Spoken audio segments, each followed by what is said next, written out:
An effective skincare regimen can be challenging because there are just so many options. The beauty aisles are just packed with lotions and potions. They all promise to turn back the clock, rejuvenate the skin, and restore that youthful glow.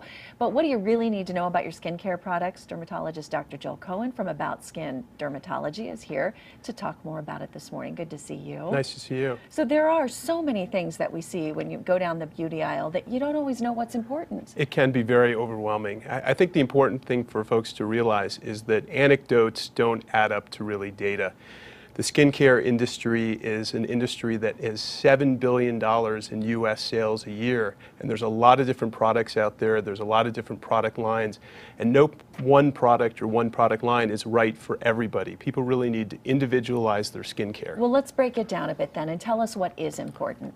So first of all, topical retinoids are retin A derivatives, and these are agents that can be very helpful in helping the skin turn over, in helping the skin plump up because it shuts down some of the enzymes that degrade collagen, and it can also help with pigment correction as well. Okay, so we're looking at an example of that. So when you're looking at ingredients, the marketing can be overwhelming. If you just look at the ingredients, what is it we're looking for? Retinols, retinoids, what's the word? Retinol is the precursor to tretinoin, which is retin A, and this can be very helpful in those categories of helping the cells turn over and in helping plump up collagen. So that's really the one area where there's the most data. And not everybody needs a prescription tretinoin or retin A product. Retinol can be appropriate for people, especially here where there isn't that much humidity. So even just a small amount, is there a percentage you should look for in your product? But really, starting with a retinol product and applying focal areas on the face, really a pea-sized amount is enough to cover the whole face. And start with every few nights, every third night, not every night. And this is something that you can buy over the counter? Will you find some items like this at the drugstore? Yes. Okay.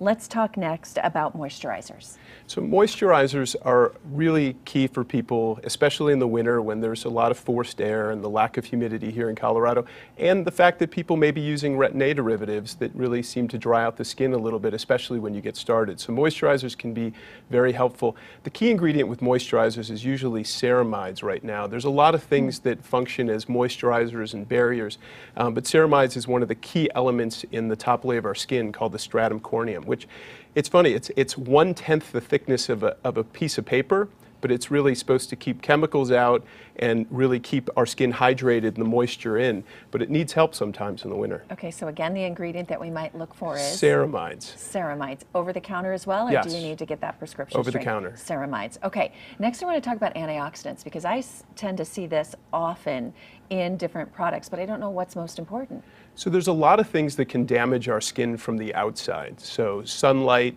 smoking, etc. These environmental factors can actually damage the skin. So free radicals are something that's generated in this, and these are little molecules that wreak havoc in our skin by bouncing off the walls of our cells. And certain products are antioxidants. Like this one that you have here? And this one's really quenches free radicals. So this is something that can be very helpful to quench free radicals in the skin. And these are traditionally things that contain agents like vitamin C. And they may have other functions as well. Vitamin C is one of the building blocks of our skin's collagen, and it also can help in pigment correction as well. Are you better off getting some of these things at a medical grade though, or can you get this at the drugstore as well? You know, a lot of these things you can get at a drugstore, but you really want to talk to a physician about what's right for your skin. We see so many patients out there who come in and their friend told them about a certain product, and everybody has different needs. For instance, if people are acne prone, we really try to focus on specific ingredients and avoiding things that may make their acne actually worse. So that some products you can actually add a booster. So this is an acne control booster.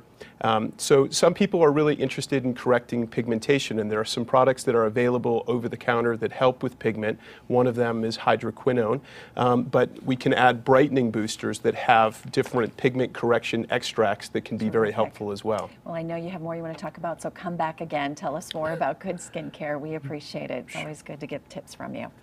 All right. Thank you, Dr. Cohen. It was the last day of the Rocky Mountain Cluster, and today a look